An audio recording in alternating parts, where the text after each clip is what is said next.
मुआज़ नाम का मतलब क्या है? मुआज़ नाम कितना मशहूर है और इंटरनेट की दुनिया में कितना वायरल है? मुआज़ एक इस्लामी नाम है और ये नाम लड़कों के लिए इस्तेमाल किया जाता है। मुआज़ नाम का मतलब मदद मांगने वाला है। मुआज़ की इब्तदाई तारीख अरबी ज़ुबान से निकलती है। इंटरनेट की दुनिया में मुआज़ नाम की शोहरत में 2007 से तेज़ी देखने में आई।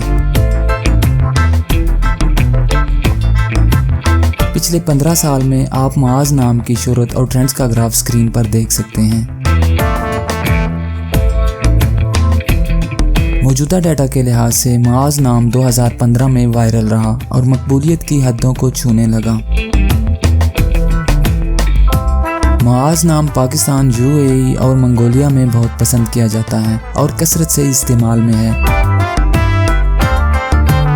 अगर आपका नाम मुआज़ है तो कमेंट्स में अपना पूरा नाम लिखें ताकि हम आपके लिए अलग से वीडियो बना सकें।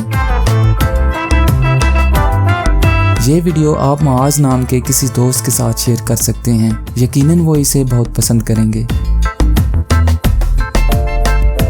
इस चैनल पर आप मज़ीद हज़ारों इस्लामी नामों के मानी, ट्रेंड्स और शोहरत का डाटा देख सकते हैं।